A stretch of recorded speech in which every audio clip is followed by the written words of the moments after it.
This episode of Death Battle is sponsored by Blue Chew. Blue Chew is a one-of-a-kind service that delivers the same active ingredients as Viagra and Cialis in chewable tablets at a fraction of the cost and straight to your door. If you could benefit from extra confidence when it's time to perform, Blue Chew can help. And we've got a special deal for you. Try Blue Chew free when you use our promo code BATTLE at checkout. Just pay $5 shipping. That's BlueChew.com, promo code BATTLE to receive your first month free. Visit BlueChew.com for more details and important safety information. Thanks, Blue Chew, for sponsoring the show.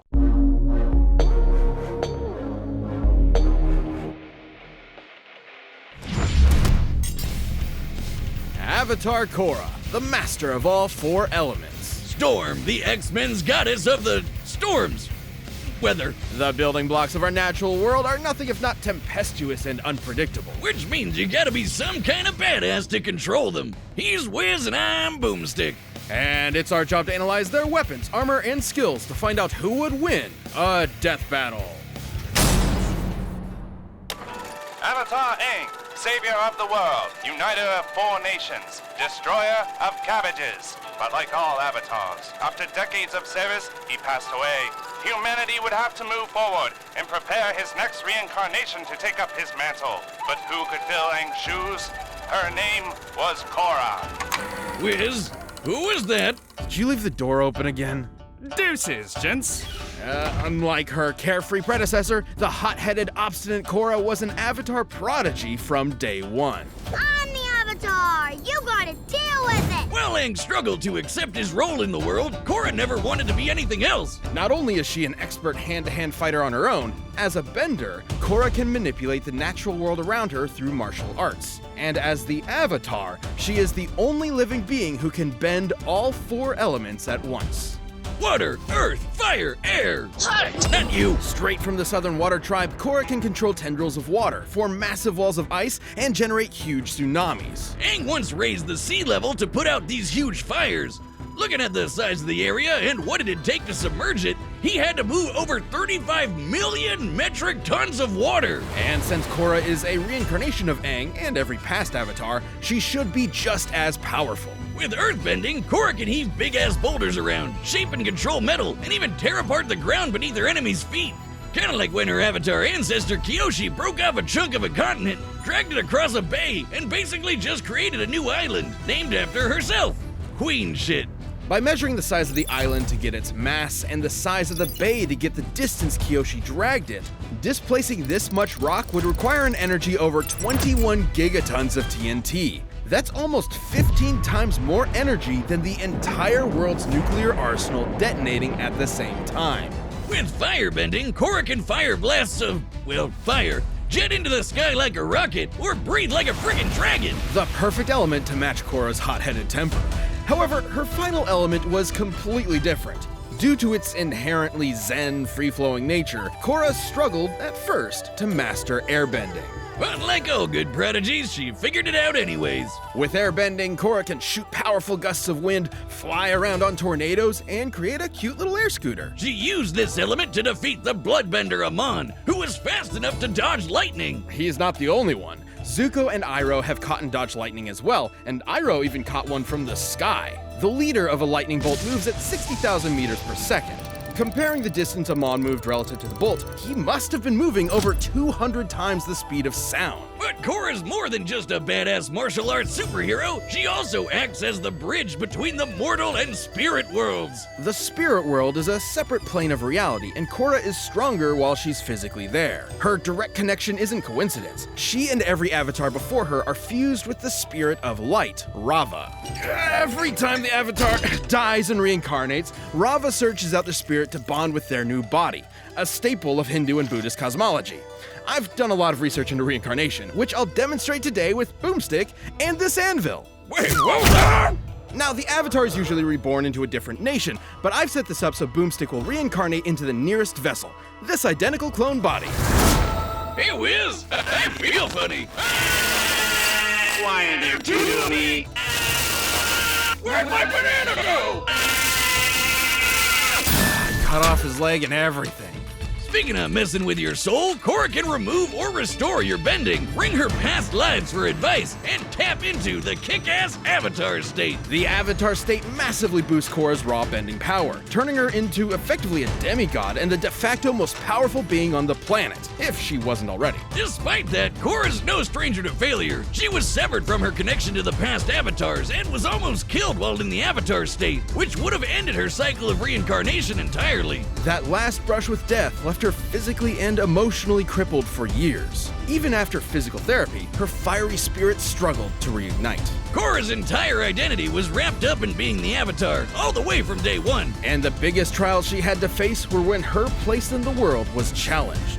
Would everyone be better off without an avatar, or bending at all? But Korra's nothing if not one hell of a fighter. No matter what life threw at her, she always got back up to kick ass. Korra once blocked an energy blast from a giant spirit cannon, which created this massive crater in the center of Republic City, and almost killed everyone. Taking a look at the width and depth of this crater, and assuming it was all vaporized, Korra must have held back a blast worth almost 6 megatons of TNT. More queen shit. And during harmonic convergence, Korra tapped into enough spirit energy to turn into a giant kaiju and battle the dark avatar Unalaq for the fate of the world. Wiz, I told you, we don't talk about season 2. Okay, 1 was cool. From taking down anarchist revolutionaries to fascist empires, Korra proved herself as an avatar worthy of her forebearers. With her teammates Mako and Bolin, teachers like Tenzin and Toph, and badass girlfriend Asami by her side, there was nothing she couldn't do. Queen shit? Queen shit. Come on, little girl. Give me your best shot.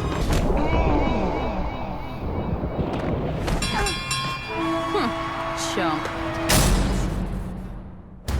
Boomstick, do you know what happens to a person who's struck by lightning? The same thing that happens to everything else? You got it! Do you know what happens to white-haired mutants whose parents are killed by a plane crash? They become badass weather witches! After Aurora Monroe's parents were she was forced to fend for herself on the streets of Cairo under the tutelage of Ahmed El-Jabbar. The life of a street rat wasn't doing it for Aurora, so she took off across the Sahara in search of a real home. And that's when she began to master her mutant powers. In the same way that Homo sapiens, humans, evolved from earlier hominids like Homo erectus. Go ahead. Homo superior, or mutants, are an offshoot of regular humans. They possess the X gene on their 23rd chromosome that effectively grants them superpowers. But it's a lottery. You could end up like old Beak here. Or you could end up like Aurora and possess complete control over the weather itself, while being super hot, unlike Beak. Beak! No!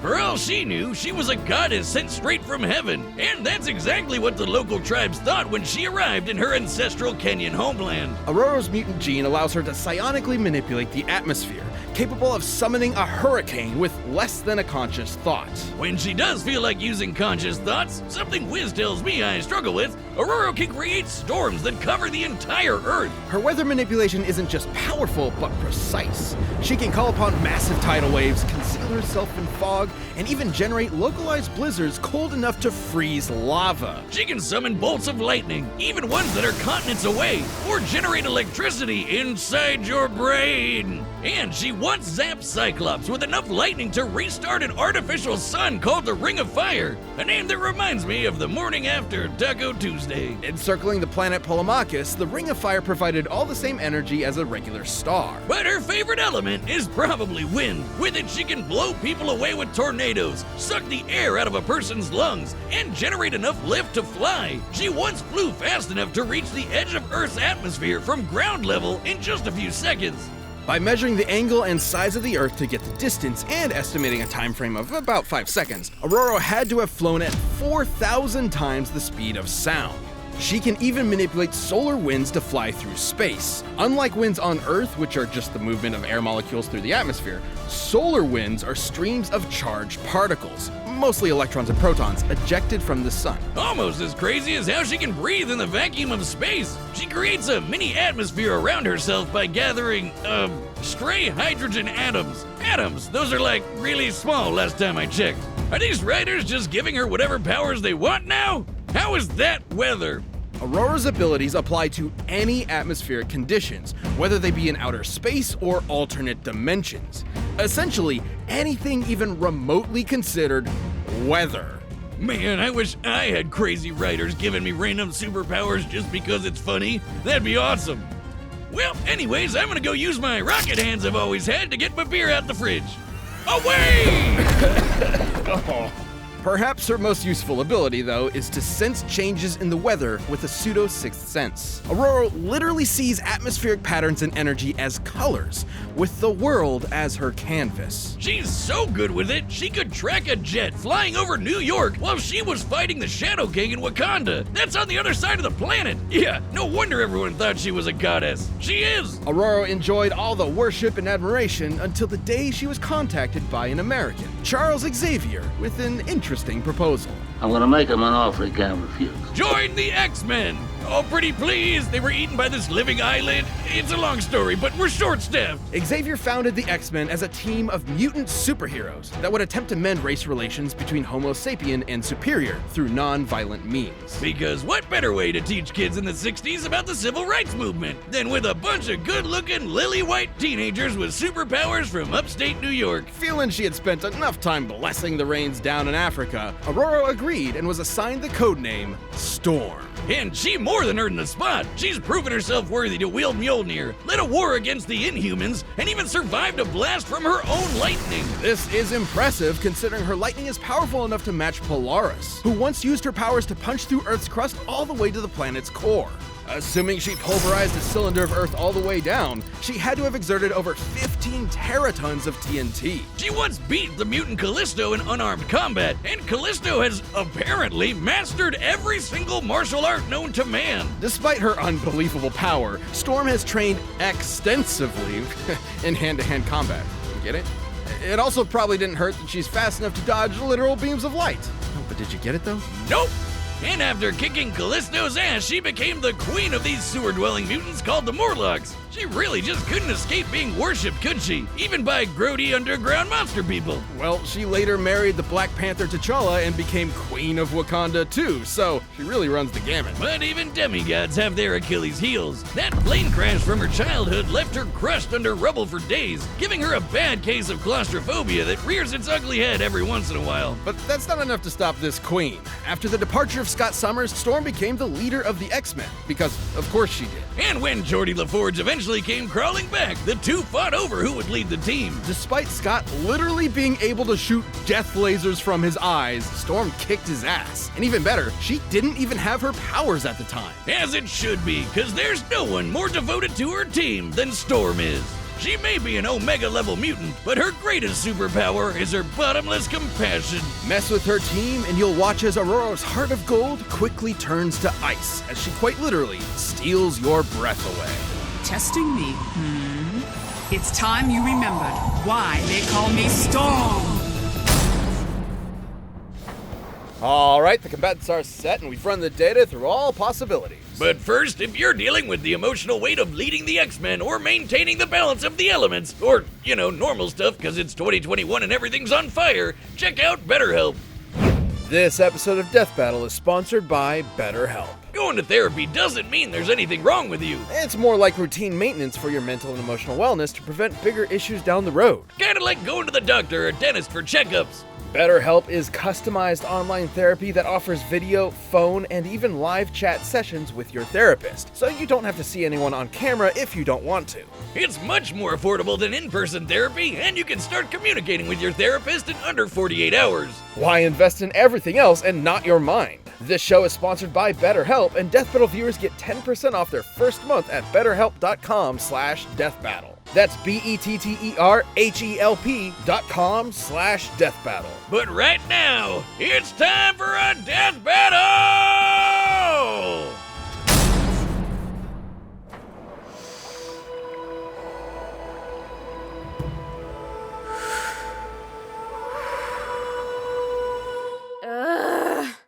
I'm so bored.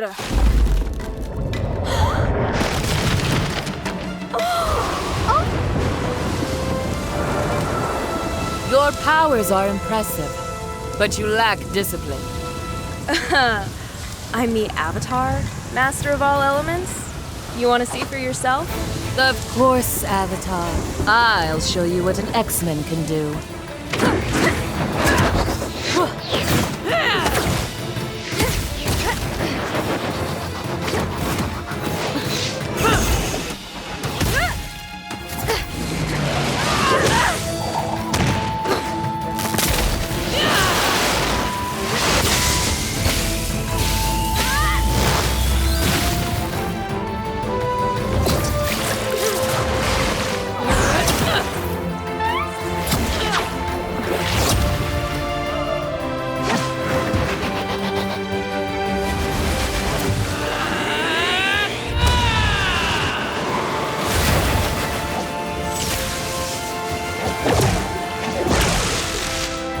lightning and airbending? Starting to feel a little less special here.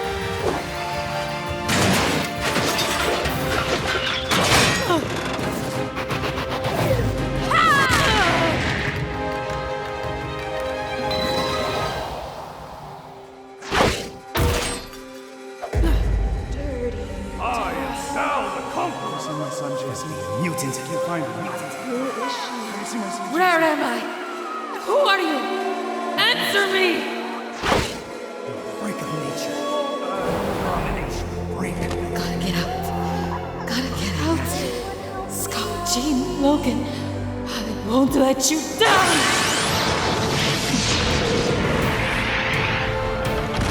My cabbages! They'll never be safe!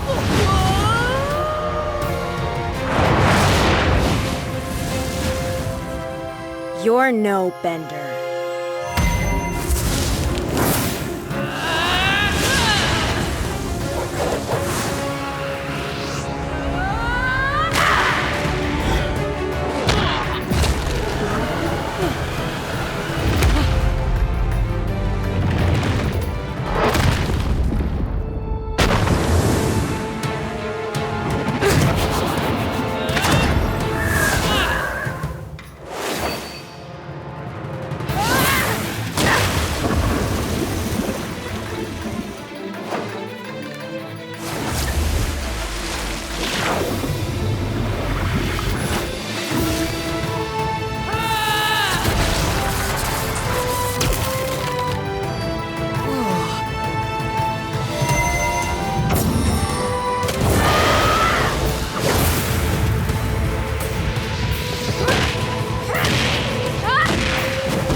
What you are, Spirit of Storms.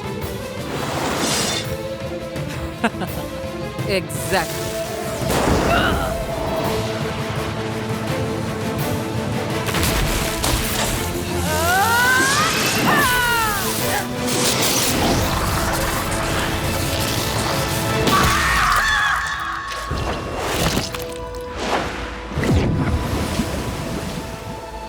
You fought nobly, Avatar.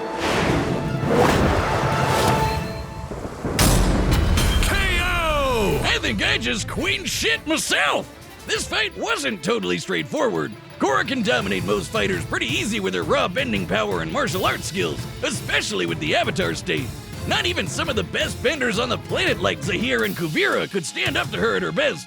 However, despite Korra's awesome Avatar powers, she found herself outmatched by Storm's skill, precision, and overwhelming force. For instance, Storm's massively hypersonic flight and ability to sense and control weather across the planet meant she could always fight safely from a distance. Korra's trained in martial arts from birth, but even if she did manage to get in close and fight hand to hand, Storm's experience with the X-Men and defeating Callisto meant she could keep up. While Korra may have fought people who can dodge lightning, Storm can dodge literal beams of light. Even just using her flight speed exiting the atmosphere, she'd still be nearly 20 times faster than Korra. Korra did have access to elements like fire and earth that Storm didn't. If she somehow found out about Storm's claustrophobia, she could theoretically trap her in some rocks to exploit it. But Storm would be more than powerful enough to just break out. Her lightning was strong enough to match Polaris, who punched a hole in the earth all the way down to its core. Yeah, ultimately, Storm was just way more powerful. Remember that planet-sized storm she created? Well, I know clouds are lighter than air, but those are a shit ton of clouds and need a lot of work to move around. By measuring their volume and the speed at which they moved, the energy Storm needed for this would be over 500 exatons of TNT, about 250 times more powerful than what Korra could output. And considering this is the same woman who was powerful enough to reignite an artificial star,